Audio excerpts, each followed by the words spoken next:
ಹೆಚ್ಚಿಗೆ ಹೇಳೋದಿಲ್ಲ, ನಮ್ಗೆಲ್ಲ ಗೊತ್ತಿರುವಂತದ್ದೇ. ಇವಾಗ ಇಲ್ಲಿ 1ನೇ ತರಗತಿಯಿಂದ ದೊಡ್ಡ ತರಗತಿಯವರೆಗೂ ಮಕ್ಕಳಿಗೆ ಇದ್ದಾರೆ. ಏನ್ ಹೇಳೋದು ಇದ್ರ ಬಗ್ಗೆ ಅಂತ.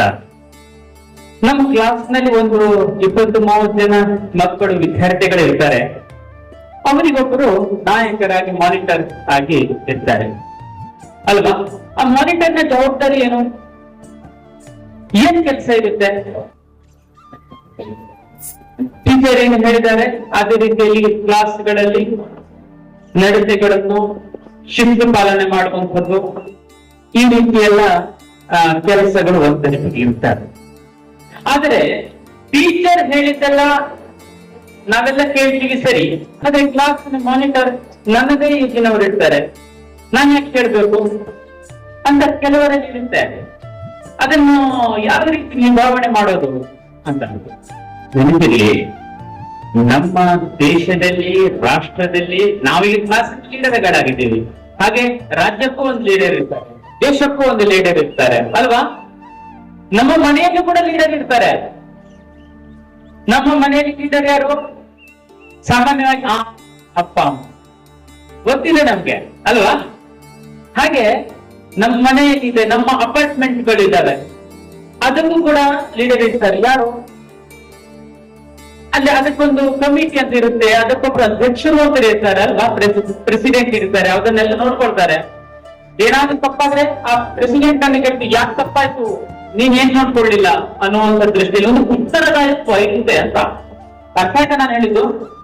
ಕ್ಲಾಸ್ ಅಥವಾ ನಮ್ಮ ಮನೆಯಲ್ಲಿ ಅಥವಾ ನಮ್ಮ ರಾಜ್ಯದಲ್ಲಿ, ದೇಶದಲ್ಲಿ ಯಾರ್ಯಾರು ಲೀಡರ್ ಇರ್ತಾರೆ ಅವರು ಉತ್ತರದಾಯಿತ್ವಗಳಾಗಿರ್ತಾರೆ. ನಮ್ಮ ಕ್ಲಾಸಿನಲ್ಲಿ ಏನಾದರೂ ತಪ್ಪು ಮಾಡಿದರೆ ಮೊದಲು ಕೇಳುವುದು ಆ ನಾಯಕನನ್ನು.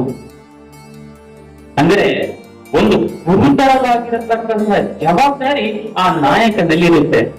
ಹಾಗೆ ನಮ್ಮ ನಾಯಕನ ಮಾತು ಅಂತ ಹೇಳಿದ್ರೆ, ನಾನೊಬ್ಬ ನಾಯಕನಾಗಿದ್ರೆ ನನ್ನ ಮಾತು ಎಲ್ಲರೂ ಕೇಳಬೇಕಲ್ವಾ? ಅದಕ್ಕೆ ಏನು ಮಾನದಂಡ, ಏನಾಗ್ಬೇಕು? ಆ ನಾಯಕನಾದವ ಒಂದಷ್ಟು ನಾಯಕತ್ವದ ಗುಣಗಳನ್ನು ಹೊಂದಿರಬೇಕು. ಏನು ನಾಯಕತ್ವದ ಗುಣಗಳು? ಬಹಳ ದೊಡ್ಡ ದೊಡ್ಡ ವಿಷಯಗಳಿದೆ. ಅದನ್ನ ಎಷ್ಟು ಸುಲಲಿತವಾಗಿ ಕನ್ನಡದಲ್ಲಿ ನಿಮ್ಮ ಮನಸ್ಸಿಗೆ ಮುಟ್ಟುವಂತ ಹೇಳಲಿಕ್ಕಾಗುತ್ತೆ ಹೇಳ್ತೀನಿ. ನಮಗೆ ಒಬ್ಬ ನಾಯಕನಾದವನಿಗೆ ಒಂದು ವಿಷನ್ ಇರಬೇಕು, ಸ್ಪಷ್ಟತೆ ಇರಬೇಕು, ಗೊಂದಲ ಇರಬಾರ್ದು. ಯಾವುದು ಸರಿ, ಯಾವುದು ತಪ್ಪು, ತಪ್ಪನ್ನು ಮಾಡಲೇಬಾರ್ದು, ಸರಿಯನ್ನು ಮಾಡೋದಕ್ಕೆ ಯೋಚಿಸಲೇಬಾರ್ದು. ಇದೊಂದು ವಿಷನ್ ಇರಬೇಕು. ಮುಂದಿನ ನಾನು 6 ತಿಂಗಳ ಕಾಲದಲ್ಲಿ ನನ್ನ ಕ್ಲಾಸಿನಲ್ಲಿ ಎಲ್ಲರೂ ಉತ್ತಮ ನಡತೆಯಿಂದ ನಮ್ಮ ಸ್ವಾಮೀಜಿಗಿರಬಹುದು ಅಥವಾ ನಮ್ಮ ಪ್ರಿನ್ಸಿಪಲ್ ಇರ್ಬೋದು, ಒಂದು ಆದರ್ಶಯುತವಾಗಿರ್ತಕ್ಕಂಥ ಕ್ಲಾಸ್ ಅನ್ನಾಗಿ ನಾನು ಮಾಡಿ ತೋರಿಸ್ತೇನೆ ಅನ್ನುವಂಥದ್ದು ಆ ನಾಯಕನಲ್ಲಿ ಬಂದ್ಬಿಟ್ರೆ, ಆ ನಾಯಕನ ಫಾಲೋ ಮಾಡಿರ್ತಕ್ಕಂಥ ಇಡೀ ಕ್ಲಾಸ್ ಬಂದ್ಬಿಟ್ರೆ, ಒಂದು ಶಿಸ್ತು ಬಂದ್ಬಿಟ್ರೆ ಅವನು ಒಬ್ಬ ಮಾದರಿಯನ್ನು ಸೃಷ್ಟಿಸಬಹುದು. ಇನ್ನು ನಾಯಕನಾಗಿ ಇವತ್ತು ನಾವು ಕ್ಲಾಸ್ ಅನ್ನು ಮಾನಿಟರ್ ಮಾಡ್ತಾ ಇದ್ದೀವಿ, ಅದರ ನಂತರ ಒಂದು ಸ್ಕೂಲ್ ಅನ್ನು ಮಾನಿಟರ್ ಮಾಡುವಂಥದ್ದು, ಅಥವಾ ನಮ್ಮ ಇಡೀ ಊರನ್ನು ಮಾನಿಟರ್ ನಾಯಕ ಅಂತ ಹೇಳಿದ್ರೆ ಯಾರನ್ನು ಹೇಳ್ಬೋದು? ನಮ್ಮ ಇಡೀ ಮಂಗಳೂರಿಗೆ ಒಬ್ರು ನಾಯಕರು ಅಂತ ಹೇಳಿ ನಾವು ಆರಿಸಿ ಕಳಿಸಿದ್ದೇವೆ. ಎಲೆಕ್ಷನ್ ಅಂತ ನಡೀತಲ್ಲ, ಲೋಕಸಭೆ ಎಲೆಕ್ಷನ್, ನಿಮ್ಮ ಶಾಲೆ ಕೂಡ ಎಲೆಕ್ಷನ್ ನಡೆಯುತ್ತೆ. ಅದೇ ರೀತಿಯಲ್ಲಿ ನಮ್ಮ ನಾಯಕರನ್ನು ನಾವು MLA-ಗಳಾಗಿಯೋ MP-ಗಳಾಗಿಯೋ ಹಾಗಾದ್ರೆ ಆಯ್ಕೆ ಮಾಡ್ತೀವಿ. ಅದರ ಬುನಾದಿ ಹುಟ್ಟುವುದೇ ಇಲ್ಲಿಂದ. ದೊಡ್ಡ ಮಟ್ಟದ ಕೆಲಸವನ್ನು ಕೈಗೆ ಎತ್ತಿಕೊಳ್ಳಬೇಕಾದರೆ ನಾವು ಈ ಪುಟ್ಟ ನಮ್ಮ ಸಣ್ಣ ವಯಸ್ಸಿನಲ್ಲಿ ಯಾವ ರೀತಿಯ ಬೀಜವನ್ನು ಹಾಕ್ತೀವೋ ಅದೇ ರೀತಿಯ ವೃಕ್ಷ ಬೆಳೆಯುತ್ತೆ. ಹಾಗೇನೆ ನಮಗೆ ಈ ನಾಯಕತ್ವಕ್ಕೆ ಬೇಕಾದ ಗುಣಗಳನ್ನೆಲ್ಲ ಗುಣವನ್ನು ಆಗಾಗ್ಗೆ ನಾವು ಸಂಪಾದನೆ ಮಾಡಿಕೊಳ್ತಾ ಇರ್ಬೇಕು. ಮತ್ತೆ ನಮ್ಮ ಪ್ರತಿಯೊಂದು ವರ್ಕ್ ಕೂಡ ಜಾಣ್ಮೆಯಿಂದ ಕೂಡಿರ್ಬೇಕು, ಸ್ಮಾರ್ಟ್ ವರ್ಕ್ ಆಗಿರಬೇಕು. ಮತ್ತೆ ಕಾರ್ಯತಂತ್ರ, ಟೀಚರ್ ಏನಾದ್ರು ಒಂದು ವಿಷಯ ಕೊಡ್ತಾರೆ ಮಾನಿಟರಿಗೆ, ನೋಡಪ್ಪ ಈ ಒಂದು ಕಾರ್ಯಕ್ರಮಕ್ಕೆ ಇಡೀ ಕ್ಲಾಸ್ ಸಜ್ಜು ಮಾಡುವಂತ, ಆವಾಗ ಅದಕ್ಕೆ ಬೇಕಾದಂತಹ ಕಾರ್ಯಕ್ರಮ 10 ಗಂಟೆಗಾದ್ರೆ 9 ತಯಾರಾಗುದಲ್ಲ, ಅದಕ್ಕೆ ಪೂರ್ವ ತಯಾರಿ ಮೊದಲೇ ಮಾಡಿಕೊಡ್ಬೇಕು. ಚೆಕ್ ಲಿಸ್ಟ್ ಮಾಡ್ಬೇಕು, ಏನೇನು ಇರ್ಬೇಕು, ಹೇಗೆ ಇರ್ಬೇಕು, ಪ್ರತಿಯೊಂದು ಕಾರ್ಯ ಚೊಕ್ಕ ಉತ್ತಮವಾಗಿ ಆ ಮಾನಿಟರ್ನ ಕೆಲಸ ಆಗಿರುತ್ತೆ, ಆ ನಾಯಕನ ಕೆಲಸ ಆಗಿರುತ್ತೆ. ಇದು ಕಾರ್ಯತಂತ್ರ ಮೊದಲೇ ಸರಿಯಾಗಿ ಮಾಡಿದರೆ ಅತ್ಯಂತ ಯಶಸ್ವಿಯಾಗಿರ್ತಕ್ಕಂಥ ಕಾರ್ಯಕ್ರಮಗಳು ನಿರ್ವಹಣೆ ಆಗುತ್ತೆ. ಇಂಥ ಕಾರ್ಯಕ್ರಮಗಳು ಅನೇಕ ಆದ ಹಾಗೇನೆ ನಮ್ಮಲ್ಲಿ ಕೂಡ ನಾಯಕತ್ವದ ಗುಣಗಳು ಬೆಳೀತಾ ಹೋಗುತ್ತೆ. ಅದೇ ಮಾತು ಅದಕ್ಕೋಸ್ಕರ ನಾವು ಹೊಸ ಪರೀಕ್ಷೆ ಇಲ್ಲ, ಯಾರು ನಾಯಕ ನಾಳೆ ಪರೀಕ್ಷೆ ಮಾಡೋದಿಲ್ಲ. ಅದು ನಮ್ಮ ಸೆಲ್ಫ್ ಡೆವಲಪ್ಮೆಂಟ್ ಮೇಲೆ ಇದೆ. ಮತ್ತೆ ಬೆನಿಫಿಟ್ ಕೊಡಬೇಕು, ಇದು ಅತ್ಯಂತ ಮುಖ್ಯವಾಗಿದೆ. ಯಾರಿಗಾದ್ರು ಒಳ್ಳೆಯ ನಾಯಕ ಹೇಗಿರ್ತಾನೆ ಗೊತ್ತಾ? ಒಬ್ಬ ನಾಯಕ ಅಂತ ಹೇಳಿದ ಕೂಡ, ಲೀಡರ್ ಅಂತ ಹೇಳಿದ ಕೂಡಲೇ ಅವನಲ್ಲಿ ಒಂದಷ್ಟು ಸಮಸ್ಯೆಗಳಲ್ಲಿ ಸೇರಿಕೊಂಡು ಬರ್ತಾರೆ. ಯಾವ್ದಾದ್ರೆ ಸಣ್ಣ ಮಕ್ಕಳಿಗೊಂದು ಸಮಸ್ಯೆ ಇರುತ್ತೆ, ದೊಡ್ಡವರದೊಂದು ಸಮಸ್ಯೆ ಇರುತ್ತೆ. ಆದರೆ ಒಬ್ಬ ಒಳ್ಳೆಯ ನಾಯಕ ಅತ್ಯಂತ ಉತ್ತಮನಾಗಿರ್ತಕ್ಕಂಥ ಕೇಳುಗನಾಗಿರ್ಬೇಕು. ಯಾರಾದ್ರೂ ಏನಾದ್ರೂ ಸಮಸ್ಯೆನೋ ಮಾತನ್ನು ಹಿಡ್ಕೊಂಡು ಬಂದ್ರೆ ಅತ್ಯಂತ ಶಾಂತವಾಗಿ ಸಂಪೂರ್ಣವಾಗಿ ಅವನು ಏನ್ ಮಾತಾಡ್ಕೊಂಡು ಅದನ್ನು ನಾವು ಕೇಳ್ಬೇಕು. ಅದಕ್ಕೆ ಉತ್ತರ ಅಥವಾ ಸಮಸ್ಯೆಗೆ ಸಮಾಧಾನ ನಮ್ಮ ಕೈಲಿ ಇರುತ್ತೆ ಅಂತ ಹೇಳುದಿಲ್ಲ, ಆದ್ರೆ ಸಂಪೂರ್ಣವಾಗಿ ಉತ್ತಮವಾಗಿ ಕೇಳಿಕೊಳ್ತೇವಲ್ಲ ಸಮಾಧಾನ. ಯಾರು ಸಮಸ್ಯೆನ ಹಿಡ್ಕೊಂಡು ಬಂದ್ರೇನೋ ಅವನಿಗೆ ಅರ್ಧ ಸಮಾಧಾನ ಅಲ್ಲಿ ಸಿಕ್ಬಿಡುತ್ತೆ. ಯಾಕಂತ ಹೇಳಿದ್ರೆ ನನ್ನ ಸಮಸ್ಯೆಯನ್ನು ಕೇಳುವಂತ ಒಂದು ಕಿವಿ ಅವನಿಗೆ ಸಿಕ್ಕಿದಲ್ವಾ, ಅದರಿಂದ ಪರಿಹಾರ ಸಿಗುತ್ತೋ ಬಿಡುತ್ತೋ ಅದಕ್ಕೆ ಕೇಳುವುದರ ಮುಖಾಂತರ ಅವನಿಗೆ ಅಲ್ಲಿ ಸಮಸ್ಯೆಗೆ ಸಮಾಧಾನ ಸಿಕ್ಕು ಬಿಡುತ್ತೆ. ಹೀಗೆ ಒಳ್ಳೆ ಕೇಳುಗ ಉತ್ತಮ ನಾಯಕನಾಗಬಲ್ಲ. ಮತ್ತೆ ನಾವು ಒಬ್ಬರನ್ನು ಒಬ್ಬರು ಮಾತನಾಡ್ಬೇಕಾದ್ರೆ ನಮ್ಮ ದೃಷ್ಟಿ ಅವರ ಕಣ್ಣಲ್ಲಿ ಕಣ್ಣಿಟ್ಟು ಮಾತಾಡಬೇಕು, ನೋಡುವುದಲ್ಲ. ನಮ್ಮ ಹಾವಭಾವ ಕೂಡ ಮುಖದಲ್ಲಿ ಯಾವತ್ತೂ ಸಣ್ಣ ನಗು ಇರಬೇಕು, ಪರಿಸ್ಥಿತಿಗೆ ತಕ್ಕ ಹಾಗೆ ನಮ್ಮ ಹಾವಭಾವ ಇರಬೇಕು. ಇವಿಷ್ಟು ಮತ್ತೆ ನಮ್ಮ ಡ್ರೆಸ್ಸಿಂಗ್ ಸೆನ್ಸ್ ತುಂಬಾ ಮ್ಯಾಟರ್ ಆಗುತ್ತೆ. ಇವೆಷ್ಟು ನಿಮ್ಮ ಮಾತುಕತೆಗಳಿಗಿಂತಲೂ ಅತ್ಯಂತ ಹೆಚ್ಚಿನ ಪ್ರಭಾವವನ್ನು ಒಬ್ಬ ಅವನಿಗೆ ಆ ಸಮಾಜದಲ್ಲಿ ಆ ಕ್ಲಾಸ್ ನಲ್ಲಿ ಬೀರಲಿಕ್ಕೆ ಒಂದು ಮತ್ತೆ ಉತ್ತಮವಾಗಿರ್ತಕ್ಕಂಥ ನಡತೆ. ನಾಯಕನಲ್ಲಿ ಯಾವನೇ ಒಬ್ಬ ಮೊನ್ನೆ ಕ್ರಿಕೆಟ್ ವರ್ಲ್ಡ್ ಕಪ್ ವಿನ್ ಆಯ್ತಲ್ವಾ, ಅದಕ್ಕೆ ರೋಹಿತ್ ಶರ್ಮಾ ಅಂತ ಕ್ಯಾಪ್ಟನ್ ಇರ್ಬೇಕು. ಆದ್ರೆ ಕ್ಯಾಪ್ಟನ್ ಮಾತ್ರ ಯಾರು ನೋಡ್ಕೊಂಡ್ರಿಲ್ಲ, ಅವನು ಕ್ಯಾಪ್ಟನ್ ಇಡೀ ಟೀಮ್ ಅನ್ನು ತೆಗೆದುಕೊಂಡ. ಆದ್ರೆ ನಾಯಕನೊಬ್ಬನದ್ದೇ ಕೆಲಸ ಅಲ್ಲ. ಆ ವರ್ಲ್ಡ್ ಕಪ್ ಅಲ್ಲಿ ಗೆಲ್ಲೋದಕ್ಕೆ ರೋಹಿತ್ ಶರ್ಮಾ ಅಲ್ಲ, ವಿರಾಟ್ ಕೊಹ್ಲಿ, ಬುಮ್ರಾ ಮತ್ತೆ ಯಾರ್ಯಾರು ಫೀಲ್ಡರ್ಸ್ ಇದ್ದರು, ಬೌಲರ್ ಸೇರಿದಾನೆ ವರ್ಲ್ಡ್ ಕಪ್ ಗೆಲ್ಲೋದಕ್ಕೆ ಆದದ್ದು. ಹಾಗೆ ನಾಯಕನೊಬ್ಬನೇ ಅಲ್ಲ, ಆ ನಾಯಕನ ಒಟ್ಟಿಗೆ ಅಷ್ಟೂ ಜನರು ನಾಯಕರೇ. ನಮ್ಗೆ ಅವರೆಲ್ಲರ ಹೆಸರು ಗೊತ್ತು, ಅವರೆಲ್ಲರೂ ಸೆಲೆಬ್ರಿಟಿಗಳೇ. ಆದ್ರೆ ನಮ್ಮ ನಾಯಕನೊಟ್ಟಿಗೆ ನಾವು ಹೇಗೆ ಸಹಕಾರಿಯಾಗಿ ಇರಬೇಕು ಅನ್ನುವಂಥದ್ದನ್ನು ನಾನು ನಿಮ್ಗೆ ತಿಳಿಕೊಟ್ಟೆ. ಈಗಲೇ ಹೇಳಿದ್ರೆ ನಮ್ಮ ಪಾರದರ್ಶಕವಾಗಿರ್ತಕ್ಕಂಥ ನಡವಳಿಕೆ ನಾನು ಬೇಕಾಗಬೇಕು ಅಂತ ಹೇಳಿದ್ರೆ ನನ್ನ ನಾಯಕ ಆಗಿದ್ದಾನಲ್ಲ ಅವನ ಹಾಗೆ ನಾನು ಆಗ್ಬೇಕು ಅಂತ ಹೇಳಿ ಈಗ ಯಾರಾದ್ರೂ ಮನಸ್ಸಲ್ಲಿ ಭಾವ ಬಂತೋ ನಮ್ಮ ಜೀವನ ಸಾರ್ಥಕ. ಇನ್ನು ನಾಯಕನಾದವನು ಹೊಸಬರನ್ನು ಬೆಳೆಸಬೇಕು, ಹೊಸಬರಲ್ಲಿ ನಾಯಕತ್ವವನ್ನು ತುಂಬಬೇಕು. ನಾನೊಬ್ಬನೇ ನಾಯಕನಾಗಿಕೊಂಡು ಊರಾಡ್ತೀನಿ ಅಂತ ಹೇಳಿದ್ರೆ ಸತ್ಯವಾಗ್ಲೂ ಉತ್ತಮ ನಾಯಕನಾಗಿ ಸಾಧ್ಯತೆ ಇಲ್ಲ. ತಮ್ಮ ವ್ಯಕ್ತಿತ್ವಗಳನ್ನು ನಿರ್ಮಾಣ ಮಾಡ, ಹೊಸಬರನ್ನು ನಾಯಕತ್ವವನ್ನು ನಿರ್ಮಾಣ ಮಾಡಬೇಕು. ಇದಿಷ್ಟು ಇದರಲ್ಲಿ ಇರ್ತಕ್ಕಂಥ ಇನ್ನೊಂದು ಭಾವಗಳಿವೆ. ಹೀಗಿರ್ಬೇಕು, ಒಬ್ಬರಿಗೂ ಸಹಕಾರಿಯಾಗಿರ್ಬೇಕು. ಯಾಕೆ ಒಂದು ಕಥೆ ಹೇಳ್ತೀನಿ. ಒಬ್ಬ ಜೋಳ ಬೆಳೆಸಿದ್ನಂತೆ ರೈತ, ಬಹಳ ಚೆನ್ನಾಗಿ ಅವನಿಗೆ ಫಸಲು ಬಂದಿತ್ತು, ಒಳ್ಳೆ ಹೆಸರಿತ್ತು. ಅವನು ಏನ್ ಮಾಡ್ತಿದ್ದ, ಅವನು ಚಾರಿಟಿ ಮಾಡ್ತಿದ್ದ. ಏನ್ ಗೊತ್ತಾ, ಒಳ್ಳೆ ಜೋಳದ ಆ ಬೀಜಗಳನ್ನು ಎಲ್ಲ ರೈತರಿಗೆ ಕೊಟ್ಟಿದ್ದಂತೆ. ಆವಾಗ ಅವನಿಗೆ ಇಂಟರ್ವ್ಯೂ ಮಾಡ್ಬೇಕು ಇದೊಂದು ಅಂತ ಒಬ್ಬನಿಗೆ ಅನಿಸ್ತು. ಆ ಇಂಟರ್ವ್ಯೂ ಮಾಡುವವ ರೈತನ ದುರ್ಬಲ, ನಿನ್ನ ಜೋಳದ ಗುಟ್ಟೆ ಅಂತ, ಅಂದ್ರೆ ನೀವಿಷ್ಟು ಜೋಳ ಒಳ್ಳೆ ಚೆನ್ನಾಗಿ ಬೆಳಿತಿದ್ದಿ, ಫಸಲ್ ಬಂದಿದೆ, ಅದ್ರ ಮೇಲ್ಗಡೆ ನೀವು ಅದನ್ನ ಚಾರಿಟಿ ಕೂಡ ಮಾಡ್ತೈತಿ, ಏನು ಗುಟ್ಟು ಅಂತ ರೈತನ ಹತ್ರ ಕೇಳಿದಾಗ ಹೇಳ್ತಾನೆ, ಏನಿಲ್ಲ ಫ್ರೀಯಾಗಿ ಎಲ್ರಿಗೂ ಬೀಜ ಹಂಚ್ತಿರಲ್ಲ, ಅದು ಉತ್ತಮ ಕ್ವಾಲಿಟಿ ಬೀಜ ಹಂಚ್ತಿರಲ್ಲ, ನಿಮಗೆ ಅವರು ಉತ್ತಮವಾದ ಬೆಳೆಯನ್ನು ಬೆಳೆದ ಮೇಲೆ ನಿಮಗೆ ಕಾಂಪಿಟೇಷನ್ ಆಗೋದಿಲ್ವಾ ಅಂತ. ಆಗ ರೈತ ಹೇಳ್ತಾನೆ, ನೋಡಿ ಸ್ವಾಮಿ, ನಾನು ಅವರಿಗೆ ಉತ್ಕೃಷ್ಟವಾಗಿರ್ತಕ್ಕಂಥ ಬೀಜಗಳನ್ನು ಕೊಟ್ರೆ ಅವರು ಉತ್ಕೃಷ್ಟವಾಗಿರ್ತಕ್ಕಂಥ ಜೋಳದ ಬೆಳೆಗಳನ್ನು ಬೆಳೀತಾರೆ. ಆ ನನ್ನ ಹೊಲದ ಅಕ್ಕಪಕ್ಕದಲ್ಲಿ ಅವರು ಬೆಳೀತಾರೆ, ನನ್ನ ಹೊಲದಲ್ಲಿ ಕೂಡ ಉತ್ಕೃಷ್ಟ ಬೀಜಗಳನ್ನೇ ಹಾಕ್ತೀನಿ.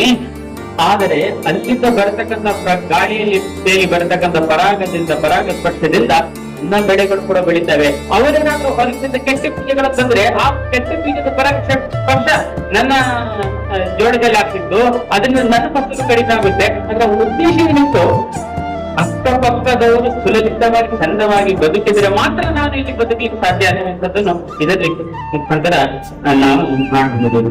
ಮತ್ತೆ ಯಾವತ್ತು ಒಬ್ಬ ಲೀಡರ್ನಾದವನಿಗೆ, ನಾಯಕನಾದವನಿಗೆ ಯಾವತ್ತು ಸಮಸ್ಯೆ ಬರುತ್ತೇವೆ ಅಂತ ಹೇಳಿದ್ರೆ, ನಾನು ಏನು ಹೇಳುದಿಲ್ಲಪ್ಪ, ಎಷ್ಟು ಪಡ್ಕೊಂಡು ಹೋಗೋದಿಲ್ಲ, ಎಷ್ಟು ಪಡ್ಕೊಂಡು ಹೇಳೋದಿಲ್ಲ. ನಾನೊಂದು ಬಂಡ್ರಪ್ಪ ಒಂದು ಸೇರಪ್ಪ ಅಂತ ಹೇಳಿದ್ರೆ ಒಂದು 100 ಜನರಿಗೆ ಕೊಟ್ರೆ 10 ಜನ ಬದುಕತ್ತ. ಅದಕ್ಕೆ ಬಂಗಾಳಿನ ಒಂದು ಹಾಡಿದೆ, ಆ ಹಾಡಿಗೆ ಬರುತ್ತೆ, ಬಹಳ ಇನ್ಸ್ಪಿರೇಷನ್, ನಮ್ಗೆ ದೊಡ್ಡ ಇನ್ಸ್ಪಿರೇಷನ್ ಕೂಡ ಆಯ್ತು ನನ್ಗೆ. ಯಾಕೆ ಅಂದ್ರೆ ಆ ಹಾಡಿನ ಹಾಲಿದೆ, ಜೋಡಿ तुम्ही एकला चलो रे, तुम्ही एकला चलो, एकला चलो, एकला चलो, एकला चलो रे, जोडी तुम्हाला ಶುಭಿ घेऊन आसे. ಅಂದ್ರೆ ನೀನು ನಿನ್ನದು ತೆರೆದಾಗ ಯಾರು ಬರಲಿಲ್ಲ ಅನ್ಕೋ, ನೀನು ಒಬ್ಬನೇ ಇದೆಯಾ ಅನ್ಕೋ, ನೀನು ಒಬ್ಬನೇ ನಡಿ ಅಂತ, ಮುಂದೆ ಅಂತ ನಿನ್ನ ಆ ಮುಂದಾಳತ್ವದಿಂದ, ನಿನ್ನ ನಡಿಗೆಯಿಂದ ಒಂದಷ್ಟು ಜನ ಒಟ್ಟಿಗೆ ಸೇರ್ತಾರೆ. ಪ್ರಕೃತಿ ಕೂಡ ನಿನಗೆ ಸಾಥ್ ಕೊಡುತ್ತೆ. ನನ್ನ ಜೀವನದಲ್ಲಿ ನಡೆದ ಘಟನಾ ಇದು. ಒಂದು ದೊಡ್ಡದಾಗಿರ್ತಕ್ಕಂಥ ಒಂದು ನನ್ನ ಚಿನ್ನದ ಕ್ಷೇತ್ರ, ಗೋಲ್ಡ್ ಜ್ಯುವೆಲರಿ ಕ್ಷೇತ್ರ, ಅದರಲ್ಲಿ ಒಂದು ದೊಡ್ಡದಾಗಿರ್ತಕ್ಕಂಥ ಸಮಸ್ಯೆ ಬಂದಿತ್ತು. ಅದನ್ನು ರಾಷ್ಟ್ರೀಯ ಮಟ್ಟದಲ್ಲಿ ಸಾಲ್ವ್ ಮಾಡಬೇಕು. ಆದ್ರೆ ಅದಕ್ಕೆ ನನಗೆ ಸಹಕಾರ ಸಿಗ್ಲಿಲ್ಲ. ನಾನು ಸುಮ್ಮನೆ ಕೂರ್ಲಿಲ್ಲ. ಪೇಪರ್ ನಲ್ಲಿ ಅಂಕಣ ಮತ್ತೆ ಅದಕ್ಕೆ ಬೇಕಾದಂತಹ ಲೆಟರ್ಸ್ ಗಳು ಬರ್ತಾರೆ, ಮಂತ್ರಿಗಳಿಗೆ ಭೇಟಿ ಆಗುವಂತಹ ಸಂದರ್ಭ ಬಂತು. ಅವಾಗ ಒಂದಷ್ಟು ಜನ ನನಗೆ ಜೋಡಿಸ್ಕೊಂಡು ಇದು ಉತ್ತಮ ಕಾರ್ಯ ಆಗ್ಲೇಬೇಕು ಅಂತ. ಅದರ ನಂತರ ಜೋಡಿಸ್ಕೊಂಡ ಹೆಸರುಗಳು ಸೆಂಟ್ರಲ್ನಲ್ಲಿರ್ತಕ್ಕಂಥ ಫಿನಾನ್ಸ್ ಮಿನಿಸ್ಟರ್ ನಾವು ಕೊಟ್ಟಿರ್ತಕ್ಕಂಥ ಒಂದೇ ಒಂದು ಪತ್ರಕ್ಕೆ ರೆಸ್ಪಾಂಡ್ ಮಾಡಿ ರಾಷ್ಟ್ರೀಯ ಮಟ್ಟದಲ್ಲಿ ಏನು ಜ್ಯುವೆಲರ್ಸ್ ಅಥವಾ ಈ ಕ್ಷೇತ್ರದಲ್ಲಿ ಆಗಿರ್ತಕ್ಕ ಸಣ್ಣ ಸಣ್ಣ ಕೆಲಸಗಾರರಿಗೆ ಸಮಸ್ಯೆ ಆಗ್ತಿತ್ತು, ಆ ಸಮಸ್ಯೆಯನ್ನು ನಿವಾರಣೆ ಮಾಡಿದ್ರು. ನನಗೂ ಆಶ್ಚರ್ಯ ಅನ್ಸ್ಬೇಕು. 1 ತಿಂಗಳ ಮುಂದೆ ನನ್ನ ಹಿಂದೆ ಯಾರು ಇಲ್ಲ ಅಂತ ಅನ್ಕೊಂಡಿದ್ದೆ.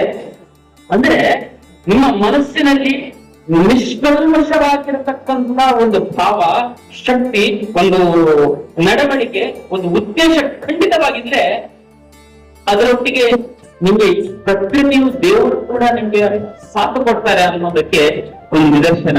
ನಾನು ಹೇಳಿದಿಲ್ಲ, ಯಾವತ್ತೂ ನಮಗೆ ನಿಸ್ಸಹಾಯಕತೆ ತುಂಬಾನೇ ಕಾಡುವುದು ಅಂತ. ನಮ್ಮ ಮನಸ್ಸು ಸ್ವಲ್ಪ ಮಂಗ ಮಾಡಿ ಒಂದು ಕಥೆ ಹೇಳ್ತೀನಿ. ಆ ಕಥೆ ಹೇಳಿ ನನ್ನ ಮಾತಿಗೆ ವಿರಾಮ ಕೊಡ್ತೀನಿ. ವಿದೇಶದಲ್ಲಿ ನಡೆದಂತ ಕಥೆ ಅಂತೆ. ಬಹಳ ದೊಡ್ಡ ಬಿಸ್ನೆಸ್ ಮ್ಯಾನ್ ಅಂತ ಅವನು ಬಿಸ್ನೆಸ್ ಮಾಡಿದ, ಸಂಸಾರವನ್ನು ಕೂಡ ಚೆನ್ನಾಗಿ ಮಾಡ್ತಿದ್ದ. ಮಧ್ಯದಲ್ಲಿ ಬಿಸ್ನೆಸ್ ನಲ್ಲಿ ಕೊಲಾಪ್ಸ್ ಆಯ್ತು, ಲಾಸ್ ಆಯ್ತು. ನಾನು ಆತ್ಮಹತ್ಯೆ ಮಾಡ್ಬೇಕು ಅಂತ ಹೇಳಿ ಒಂದು ರಸ್ತೆ ಕಡೆನೋ, ಒಂದು ಕಾಡಿನ ರಸ್ತೆ, ಹಳ್ಳಿಗಳಿಂದ ಅದರ ಕಡೆ ಹೋಗಿ ನಾನು ಆತ್ಮಹತ್ಯೆ ಮಾಡ್ಕೊಳ್ಬೇಕು ಒಂದು ನಿರ್ಣಯ ಮಾಡಿಕೊಂಡು ಕತ್ತಲಲ್ಲಿ ನಡೀತಾ ಇರ್ಬೇಕಾದ್ರೆ ಒಬ್ಬ ವ್ಯಕ್ತಿ ಅವನನ್ನು ತಡೆದ. ಮುಖ ಅವನನ್ನು ಕಾಣಿಸ್ಲಿಲ್ಲ. ವ್ಯಕ್ತಿ ತಡೆದ. ಏನ್ ವಿಷಯ ಅಂತ ಹೇಳಿದ. ಅವನು ಹೇಳ್ದ, ನನ್ನ ಲೈಫ್ ನಲ್ಲಿ ಏನು ಉಳಿದಿಲ್ಲ, ನಾನು ಆತ್ಮಹತ್ಯೆ ಮಾಡ್ಕೊಳ್ಬೇಕಿದ್ದೀನಿ. ಏ ಹುಚ್ಚ, ಆತ್ಮಹತ್ಯೆ ಮಾಡ್ಕೊಂಡು ಬಿದ್ದಿದ್ಯಾ? ಏನ್ ನಿಂಗೆ ಹಣಕಾಸಿನ ಸಮಸ್ಯೆ ತಾನೆ?